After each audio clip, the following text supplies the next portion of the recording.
መጀመሪያ እንዴት አስቸጋሪ እንደሆነ ይናገራል። አንደበት እሳት ነው ይላል። ያቃጥላል፣ ጫካውን ያቃጥላል።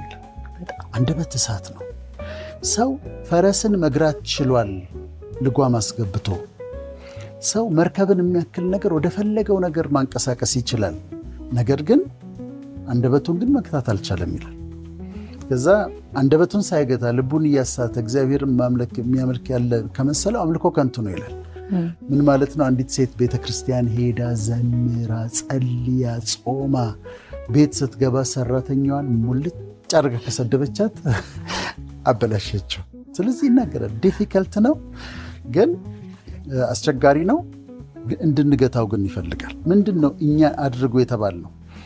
አንደኛ መጽሐፍ ቅዱስ ዝምታን ኢንካሬጅ ያደርጋል። አስተዋይ ግን ዝም ይላል ይላል።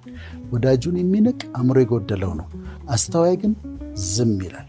ለመናገር ጊዜ ያለው ይላል መክብብ ደግሞ። ዝም ለማለት ደግሞ ጊዜ ያለው ይላል። ስለዚህ አስበን እንድንናገር ዝም ማለት ባለብን ጊዜ ዝም እንድንል ያበረታታል። ዳዊት አቤቱ ለአፌ ጠባቂ አኑር ይላል። ለአፌ ጠባቂ አኑርልኝ በአንደበቴ እንዳልስት ይላል። መናገር ያለብን ምንድን ነው? መጽሐፍ ቅዱስ ሲነግረን መናገር ያለብን በጨው እንደተቀመመ ይሁን ይላል። የሚያንጽ በጨው የተቀመመ ይሁን ይላል። የምትናገሩት ነገር ተቀምሞ ተዘጋጅቶ ጣፋጭ ሆኖ የሚወጣ እንጂ ክፉ ቃል ከአፋችሁ አይወጣ ይላል እና መልካም ንግግርን ለማነጽ የሚጠቅም ይሁን ይላል።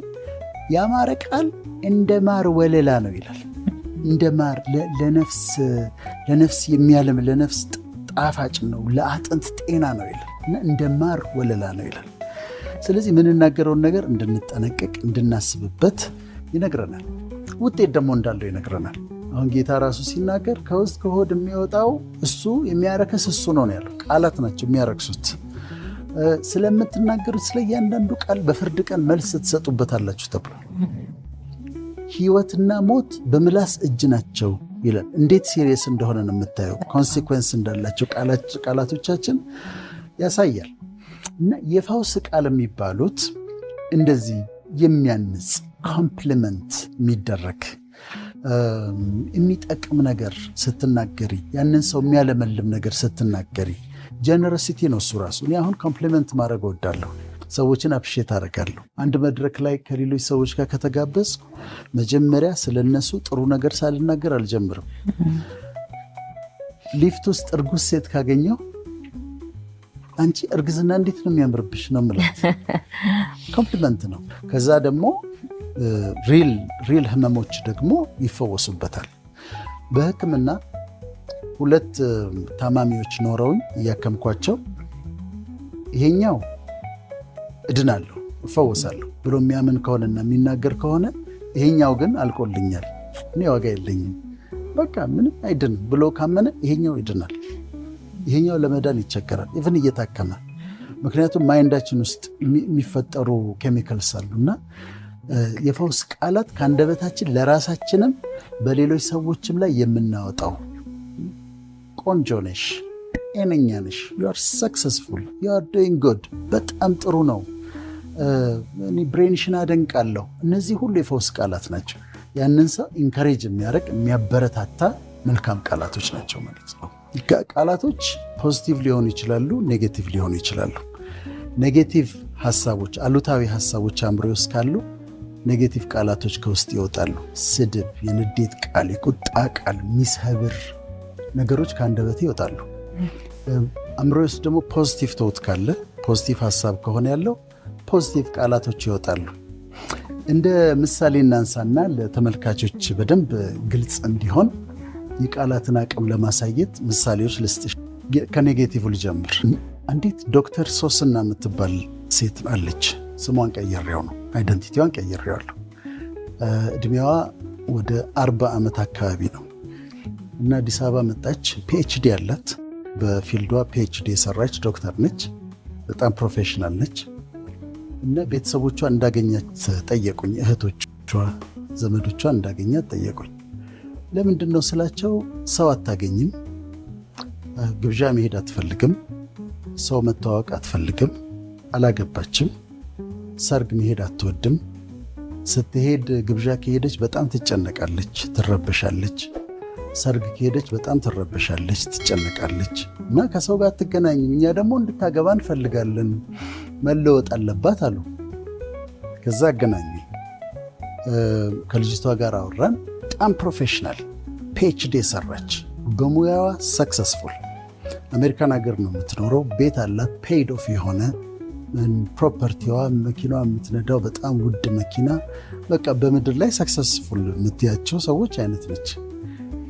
ችግሯ ምንድን ነው? ይሄ አንዛይቲ ኒውሮሲስ የሚባል የስነ ልቦና ችግር አለ። ፍርሃት ማለት ድንገት ፍርሃት ማለት መደንገጥ፣ ማላብ፣ ልብ መምታት፣ እንደዚህ ነው አንዛይቲ ኒውሮሲስ ማለት እና ከዚህ ትሰቃያለች። ሌላ ደግሞ ፓኒክ አታክ አላት። ድንገት ይመጣና ፍርሃት አታክ ያደርጋታል እና በጣም ትደነግጣለች። ስለዚህ ሰው አቮይድ እያደረገች ከስራዋ ውጪ ሰው ማግኘት አትፈልግም፣ ሰርግ መሄድ አትፈልግም፣ ሶሻል ያለበት ቦታ፣ ጋዘሪንግ ያለበት ኤክስፖዝ የሚያደርጋት ቦታ መሄድ አትፈልግም። ከኔ ጋር ማውራት ጀመርን። ምንድነው ምክንያቱ ለዚህ ብዬ መጠየቅ ጀመርኩ። ከብዙ ካውንስሊንግ በኋላ ልጅቷ ቆንጆ ልጅ ነች በጣም። ለዛ ምክንያት የሆነው ምንድነው? አስቀያሚ ነኝ ብላ ታምናለች። ሴቶች ሁሉ ቆንጆ ናቸው፣ እኔ ግን አላምርም ብላ ነው የምታምነው። ስለዚህ ወደ አንድ ቦታ ወደ ሰርግ የሆነ ወደ ግብዣ ስትሄድ እነዚህ ሁሉ ሴቶች ሲያምሩ እኔ ግን አላምርም ብላ ነው የምታምነው። ማን የነገራት ይህንን? who told you እንደማታምሪ ማን የነገረሽ? አሁንም በፕሮሰስ ነው። በፕሮሰሱ ስንሄድ 12ኛ ክፍል እያለች ቦይፍሬንድ ነበራት እና ከቦይፍሬንዷ ጋር የተወሰነ ጊዜ ካሳለፉ በኋላ ሲለያዩ አንቺ ሴቱ ሁሉ ቆንጆ ነው፣ አንቺ ግን you are ugly ብሏታል። you are ugly ብሏት፣ አስቀያሚ ነሽ ብሏታል። አልመታትም፣ አልደበደባትም። ምንድን ነው ያደረገው? ቃል የተናገረው፣ ቃል ወረወረባት። you are ugly፣ አስቀያሚ ነሽ አላት። ያ ውስጧ ገብቶ ከእሷ ጋር ተዋህዷል። አምነዋለች፣ የነገራትን ነገር አምነዋለች። she was convinced እና አምናው ከሳብኮንሽስ ማይንድ ውስጥ ተቀምጦ አሁን ወደ ፐብሊክ ስትወጣ ያ ነገር ነው ይመጣባት። ያንን ቃል ብትረሳውም ግን ውስጧ የነገራትን ነገር ስላመነችው ኮንፊደንስ አሳጥቷታል። አላገባችም፣ ሰርግ መሄድ አትችልም፣ ግብዣ መሄድ አትችልም። በጣም አጭር ቃል ነው የተናገራት፣ 3 ፊደል ነው የነገራት።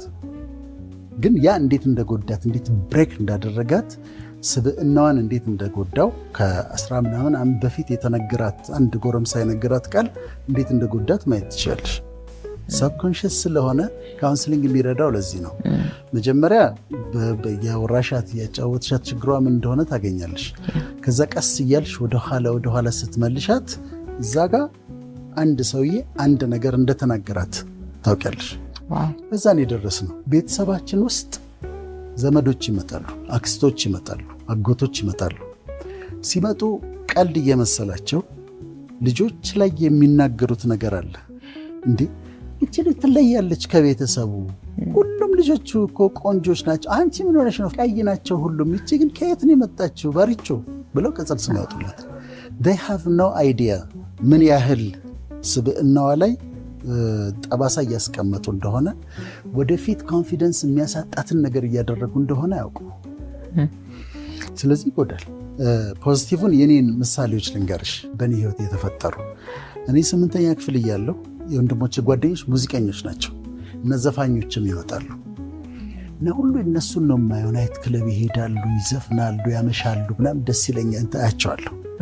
ከዛ አንድ ቀን በጣም ፖፑላር የሆነ በሰዓቱ በጣም ዝነኛ የሆነ ዘፋኝ ቬሪ ሃንድሰም በጣም ታዋቂ የሆነ ዘፋኝ እነሱ ጋር ይመጣልና አንድ ቀን ዞራልና ወዳጅ እኛ የምናደርገው እንዳታረግ፣ አንተ ጥሩ ጭንቅላት ነው ያለ፣ መማር አለብህ አለኝ።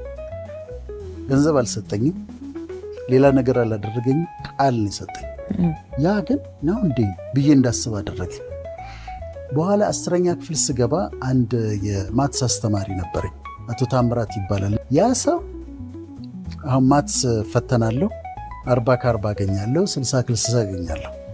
ከስር የሚጽፈው በጣም ቆንጆ ሃንድራይቲንግ አለው። ዌል ዳን፣ ኤክሰለንት፣ ኤክስፕሌንድድ ብሎ ይጽፋል በጣም በቆንጆ ሃንድራይቲንግ። አልጥለውም ያንን የፈተና ወረቀት ወስጄ አስቀምጠዋለሁ።